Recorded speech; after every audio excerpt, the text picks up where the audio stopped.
Bon, je reviens du match Maroc-Espagne.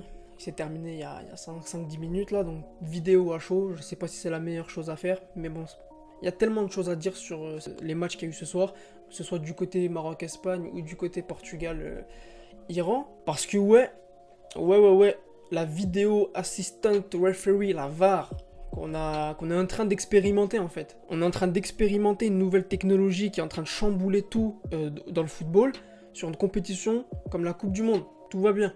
Et cette VAR, elle est en train clairement de prendre le pas sur le football, du moins dans cette Coupe du Monde. Parce que là, à la sortie des deux matchs, on parle que de ça, quasiment. On parle que des décisions prises grâce ou à cause de la vidéo. Pareil, tout au long de la compétition, pour l'instant, ça fait quoi, 10 jours que ça joue. À chaque fois qu'on utilise la VAR, il y a une petite polémique. Soit on l'utilise pas, et on aurait dû l'utiliser. Soit on l'utilise à tort, Bref, en fait, ça crée plus de débats que ça en résout. Avant la VAR, il y a eu des débats et main, pas main dans la surface, penalty, pas penalty. Ça durait 2 secondes, on n'en parlait plus. Bon, ok, peut-être il y avait des manques de justice par moment, parce que des fois c'était flagrant, mais ça faisait un peu le charme du foot, tu vois. Au moins, ça durait 5 secondes et on n'en parlait plus.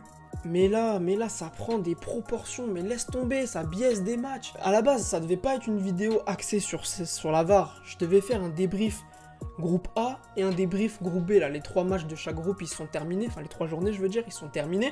On a nos 8e de finalistes. Je vais revenir un peu à la fin de la vidéo parce qu'il faut quand même parler football. Mais malheureusement, la VAR, elle est en train de prendre le pas sur le football. Ouais. Et moi, ça me rend triste. Parce que ce soir, il y a eu des décisions très très litigieuses. On va commencer par le match Maroc-Espagne. Ok, le Maroc était déjà éliminé. Je suis marocain, je préfère le préciser avant que je commence à parler de ce match, qu'on vienne pas me dire t'es pas objectif, machin, nanana. Bref, le Maroc était déjà éliminé, donc on avait en gros plus rien à jouer si ce n'était sauver l'honneur. On avait inscrit 0 but, marqué 0 points. Donc en plus de ça, adversaire prestigieux, l'Espagne, qui eux jouaient leur première place avec le Portugal pour éviter de rencontrer l'Uruguay. Et ça a été un match assez plaisant, on ouvre même le score ok sur une erreur défensive espagnole.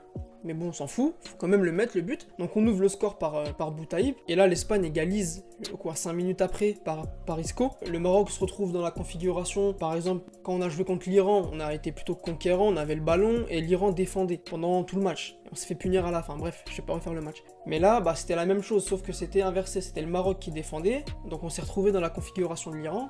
Et l'Espagne, on connaît l'Espagne, hein, leur jeu de possession et tout, etc. Évidemment qu'on n'allait pas se livrer, se jeter n'importe comment. On allait défendre et essayer de faire un résultat. Ce qu'on a réussi à faire. Et donc Isco égalise à la 20e minute, hein, je crois. Et puis il se passe plus grand chose, c'est une attaque-défense tout le long du match. Quelques décisions arbitrales qui m'ont énervé un petit peu. L'arbitre qui sifflait pas toujours dans le bon sens. Quand je vois un tacle décollé des 2 pieds de Piqué sur Boutaïb, le mec il peut lui arrêter sa carrière net sur l'action. Même pas de carton jaune. Je vais pas commencer à rentrer dans les polémiques, ouais, le petit désavantagé par rapport au gros, machin et tout. Mais il y a eu quand même des décisions arbitrales, il y a débat. Ensuite, on mène au score grâce à En-Nesyri qui était rentré juste avant. Sur corner, but de la tête, il a bouffé Ramos sur l'action. C'est pas facile de bouffer Ramos de la tête, mais bon, il a eu le mérite de le faire. Il restait quoi, peut-être 10 minutes à jouer. Je me disais, c'est bon, on tient le résultat et tout, machin. Et là intervient la VAR, la vidéo assistant referee. Corner pour l'Espagne, il le joue rapidement. Il le joue à 2, il centre, et là t'as Yago Aspas, il met un magnifique but, rien à dire, une espèce de Madjer, talonnade, bref, il marque. Dans un premier temps, à vitesse réelle, on peut pas savoir qui a hors-jeu ou pas. L'arbitre de touche lève le drapeau hors-jeu hors-jeu contre l'Espagne. Ensuite, l'arbitre central, logiquement, écoute son arbitre assistant, accorde le hors-jeu, et là t'as les mecs là dans leur camtar à Moscou ou je sais pas où là, ils ont décidé de mettre pause sur Fortnite, tu vois. Ils ont décidé de mettre pause. Et donc, ils interpellent l'arbitre central, ouais poto, revérifie, viens voir la vidéo, je crois qu'il n'y a pas hors-jeu sur le but. Le but il doit être valable. Donc l'arbitre, ce qu'il fait, il va voir ses écrans de contrôle là, pire que la NASA. Hein. Donc il voit ses écrans de contrôle, et sur un premier angle, donc il montre un premier angle, on se dit, il y a hors-jeu. Il y a hors-jeu. Le haut du corps, il est hors-jeu. Donc à partir du moment où une partie de ton corps, il est hors-jeu, que ce soit le pied, le cheveu, le bras, bref, il est hors-jeu, c'est hors-jeu. Et là il montre un autre angle, avec une ligne, machin et tout, pas hors-jeu. Sauf que sur la ligne, tu vois que le bras, il est quand même hors-jeu. Donc on fait comment?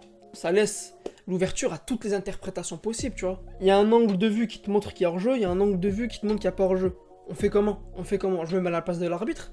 Dans sa tête, c'est le bordel. Le mec, il a pas 100 ans pour prendre une décision, donc il est obligé de trancher.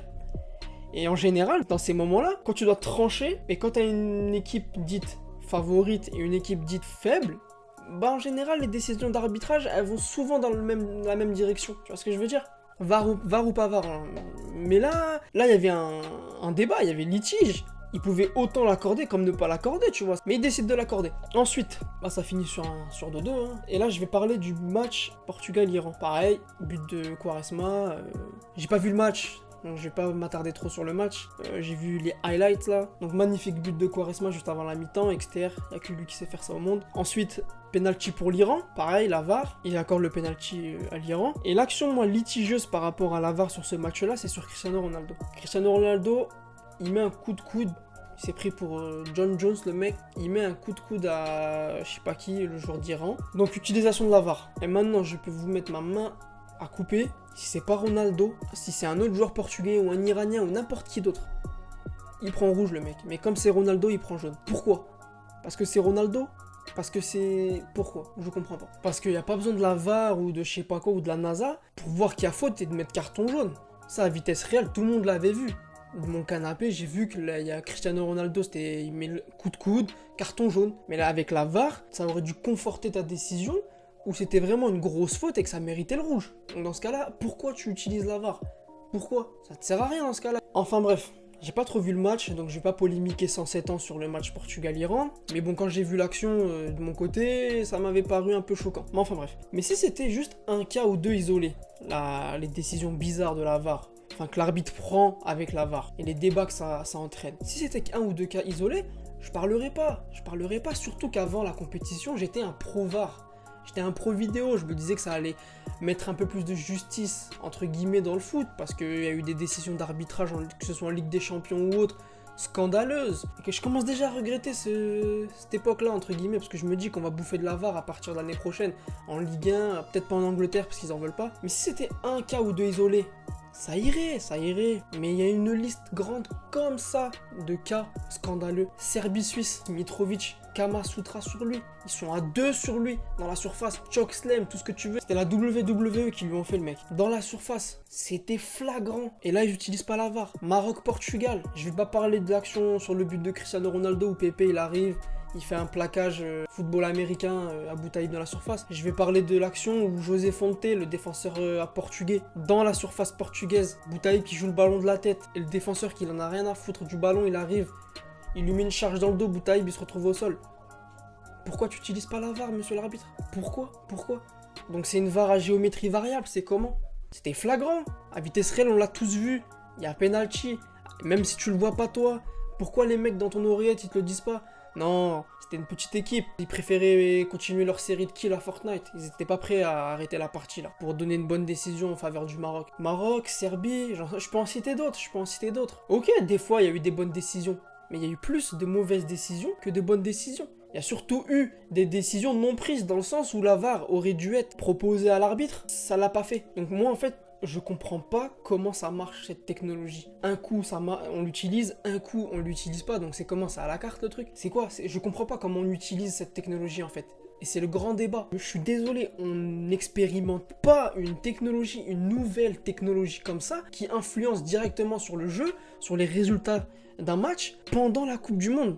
Tu l'expérimentes, je sais pas moi, en pré-saison, pendant des matchs amicaux. Mais là, c'est une compétition internationale. C'est la compétition la plus importante du monde. Tu peux pas expérimenter ça sur la Coupe du Monde, je suis désolé. Donc voilà, je vais m'arrêter là sur la VAR parce que je peux encore en parler 100 ans, c'est pas le but, mais ça me désole la direction que le foot prend en fait. C'était mon petit coup de gueule par rapport à ça. Sinon, bah, le groupe A, Uruguay premier, Russie deuxième, j'ai vu les matchs cet après-midi, un peu déçu de Mohamed Salah, mais bon, il n'y a rien de blessure, on peut mettre ça à son crédit. Ensuite, bah, l'Uruguay, c'est au-dessus de la Russie, même la Russie qui fait tourner, ça reste en dessous de l'Uruguay, donc on aura un huitième de finale Uruguay-Portugal et Espagne-Russie.